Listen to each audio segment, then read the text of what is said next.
মাননীয় প্রধান উপদেষ্টা, মঞ্চে বসা রাজনৈতিক দলসমূহের সম্মানিত নেতৃবৃন্দ, জুলাই 24-এ ক্ষতিগ্রস্ত শহীদ পরিবারের সম্মানিত সদস্যবৃন্দ, সামনে বসা সম্মানিত অতিথিবৃন্দ, শহীদ এবং আহত পরিবারের সম্মানিত সদস্যবৃন্দ, সাংবাদিক বন্ধুগণ,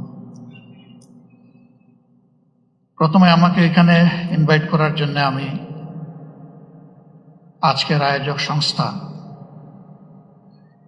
ইউনাইটেড নেশনস অর্গানাইজেশনের কান্ট্রি অফিসকে আমি ধন্যবাদ জানাচ্ছি। আসলে কিছু আশঙ্কা, ব্যথা এবং কিছু আকাঙ্ক্ষা নিয়ে আমি এখানে দাঁড়িয়েছি। 15.5 বছর জাতির উপরে অত্যাচারের যে স্টিম রোলার চলেছে, এর দ্বারা অনেকেই ভিক্টিমাইজড হয়েছে। জুলাইটা ছিল তার শেষ পরিণতি। শুরুটা ছিল কার্যত 2009 সালের 25 এবং 26 ফেব্রুয়ারি ঢাকার পিলখানায় 57 জন দেশপ্রেমিক চৌকস প্রতিশ্রুতিশীল বিভিন্ন পর্যায়ের সামরিক কর্মকর্তাকে হত্যাকাণ্ডের মধ্য দিয়ে বাংলাদেশের উপর ফ্যাসিজমের থাবা শুরু হয়। তারপরে একে একে রাজনৈতিক দল, প্রথমে আমাদের দলটাকে দিয়েই শুরু করা হয় এবং শেষ পর্যন্ত যারা অপোজিশনে ছিলেন তারা কেউ বাদ পড়েননি। শুধু রাজনৈতিক দল নয়, এদেশের আলেম সমাজ, সাংবাদিক সমাজ, বুদ্ধিজীবী সমাজ, ব্যবসায়ীরা কেউই কিন্তু ফ্যাসিবাদের থাবা থেকে বাদ পড়েননি। অনেক সাংবাদিকের জীবনও চলে গিয়েছে, আবার কাউকে কাউকে জেলের ভাত খেতে হয়েছে। এমনকি হিউম্যান রাইটস নিয়ে যারা কাজ করেন তাদেরকেও সত্য কথা বলার জন্য জেলে থাকতে হয়েছে।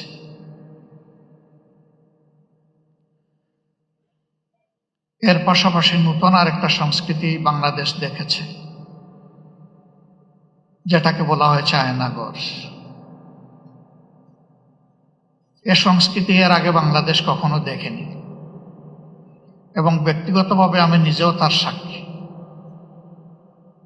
শেষবার 22-12 ডিসেম্বর যখন আমাকে গ্রেফতার করা হয়, যে জায়গাটায় আমাকে রাখা হয়েছিল, এমন কিছু মানুষ, কিছু মুখ আমি দেখতে পেয়েছিলাম যাদের মুখে বিষণ্ণতার প্রচন্ড ছাপ।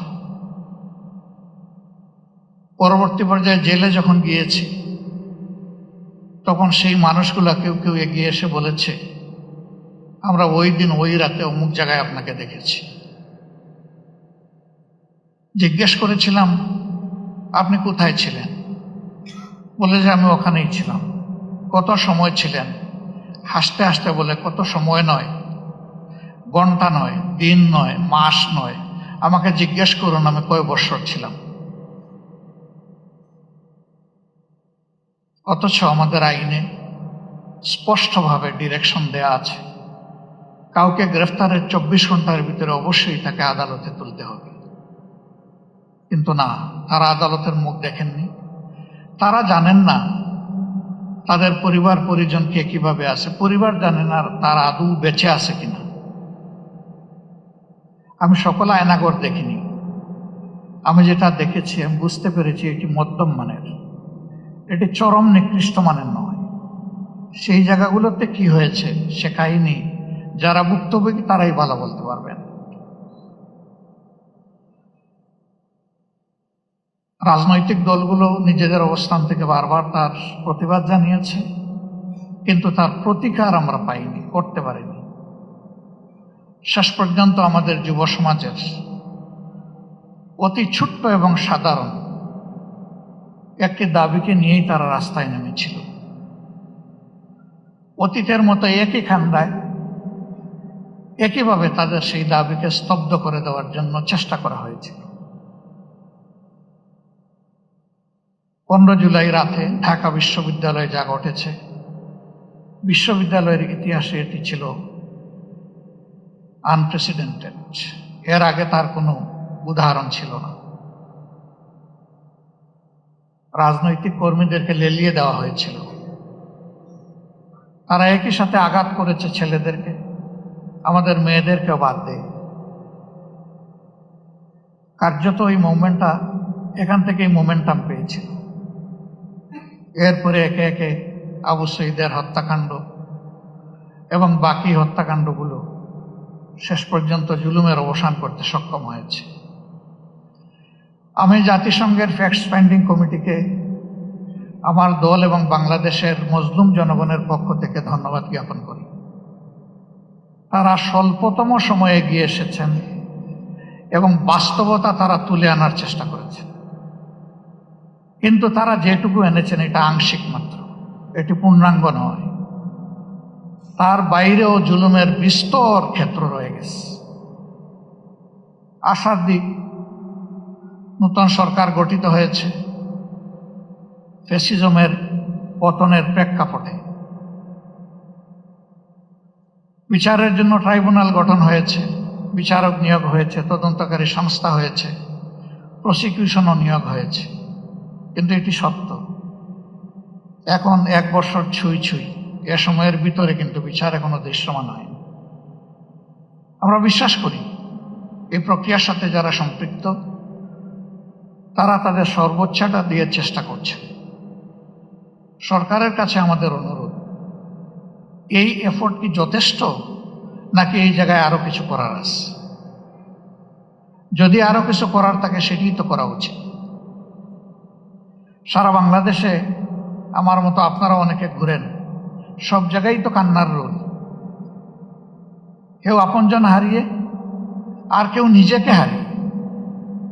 আপনজন হারানোর বেদনা আমরা বুঝি, কিন্তু যারা নিজেকে হারিয়ে বসেছেন, এই যে ছেলেটাকে দেখানো হলো, শুধু দুটো চোখ না থাকার কারণে গোটা বিশ্ব তার জন্য অন্ধকার। সে কি একা? আমাদের হিসাব মতো এই সংখ্যাটা 500-র কাছাকাছি যারা চোখ হারিয়েছে।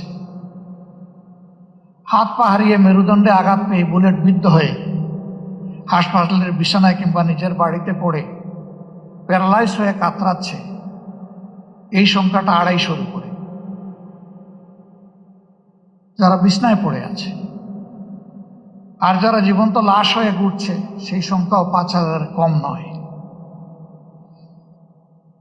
আপনারা অনেকে জানেন, ইতিমধ্যে আমাদের সংগঠনের পক্ষ থেকে উদ্যোগ নিয়ে এই জুলাই যারা শহীদ হয়েছেন তাদের প্রোফাইলটা আমরা অন রেকর্ড নিয়ে আসার চেষ্টা করেছি। শতভাগ নিশ্চিত না হয়ে আমরা একটা নামও সেখানে যোগ করিনি। আমাদের এই প্রক্রিয়া অব্যাহত আছে, এটাকে আমরা ক্লোজ করি। 12 ভলিউমের এই শহীদ স্মরণিকা আমরা সকলের হাতে পৌঁছে দিতে পারিনি, তবে আমাদের ওয়েবসাইটে বাংলা, ইংলিশ এবং আরবিতে ইতিমধ্যেই আপলোড করা আছে। সেটা কেউ ভিজিট করলে আমরা খুশি হব। আমরা এবার হাত দিয়েছি যারা জীবন্ত শহীদ তাদের জীবন নিয়ে, এই অন্ধ, পঙ্গু, হাসপাতালের বেডে পড়ে থাকা প্যারালাইজড, তাদের বিষয়টা তুলে আনার জন্য।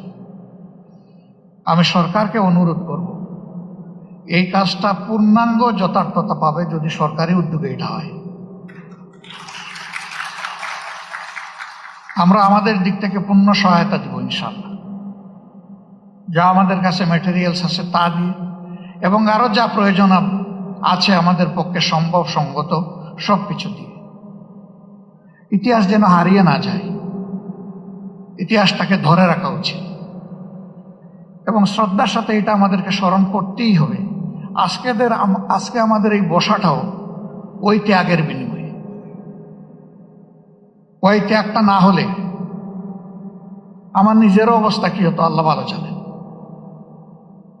এখানে আমরা যারা আছি কে কোন অবস্থায় থাকতাম সেটা আল্লাহ ভালো জানেন। কাজেই আমাদের শহীদরা এবং জীবন্ত শহীদরা আমাদের অ্যাসেট, তারা আমাদের বুঝানো, এই স্বীকৃতি আমাদেরকে দিতে হবে।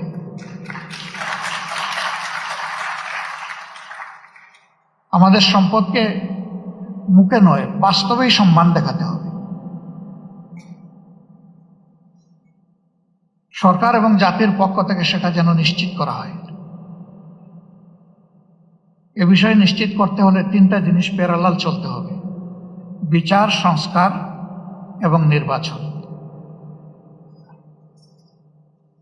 কিন্তু বিচার আর সংস্কারের আগে যদি কোনো নির্বাচন হয় তাহলে সেটি আরেকটা ন্যাশনাল ডিজাস্টার হতে পারে, আমরা বিশ্বাস করি।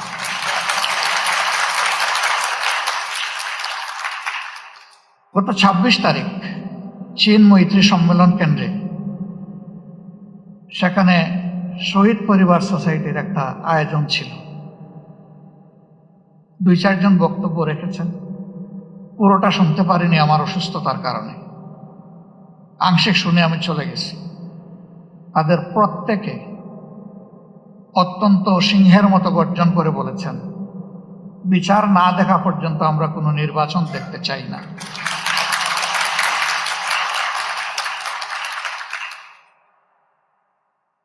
তারা এই দাবি করেননি। শত শত মানুষ যাদেরকে হত্যা করা হয়েছে, হাজারো মানুষ যাদেরকে পঙ্গু করা হয়েছে, তাদের সকলের বিচার করে তারপরে নির্বাচন হোক, তারা তা বলেননি। তারা বলেছেন যারা জঘন্য অপরাধী তাদের বিচারটা অন্তত ২-৪টা হলেও আমরা নিজ চোখে দেখতে চাই।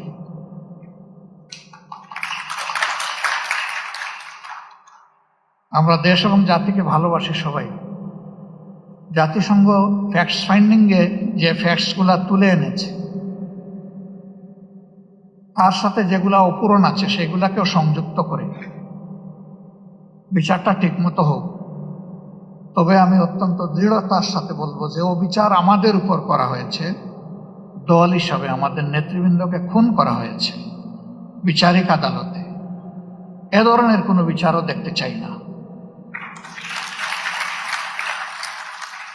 বিচারটা যেন শতভাগ ট্রান্সপারেন্ট এবং ন্যায্যতার ভিত্তিতে হয়। এবং পার্সোনালি আমি বিশ্বাস করি ন্যায় বিচার প্রতিষ্ঠিত হলে কোনো অপরাধী পার পাবে না ইনশাআল্লাহ। যারা মানুষ খুন করেছে তারা তাদের ন্যায্য পাওনাটা বুঝে পাবে এবং বিচারহীনতার অথবা বিচারকে ধামা চাপা দেওয়ার যে সংস্কৃতি সেটা দূর হবে। আমরা আমাদের দলের পক্ষ থেকে প্রতিশ্রুতি দিচ্ছি, এই প্রক্রিয়ায় আমাদের পূর্ণ সমর্থন এবং সহযোগিতা থাকবে। জনগণের ম্যান্ডেটের ভিত্তিতে আমরা সরকার পরিচালনা করার সুযোগ পাই অথবা আমরা বিরোধী দলে থাকি, এ বিষয়ে আমাদের ভূমিকা হবে স্পষ্ট, ন্যায্য এবং অকুতভয়। আমরা কাউকে পরোয়া করে কোনো কিছু বলবো না, করবো না। ভয় করবো শুধু আল্লাহ তাআলাকে। দায়বদ্ধ থাকবো প্রথমে নিজের বিবেকের কাছে, তারপরে দেশবাসীর কাছে। অন্যান্য দলের পক্ষ থেকে একই প্রতিশ্রুতি আসুক তা আমি প্রত্যাশা করি। কেউ না কেউ তো আগামী সরকার চালাবে। তাহলে যারাই চালাক তারা যেন জাতির এই আমানত রক্ষা করে, আমরা যেন বিশ্বাসঘাতক না হই।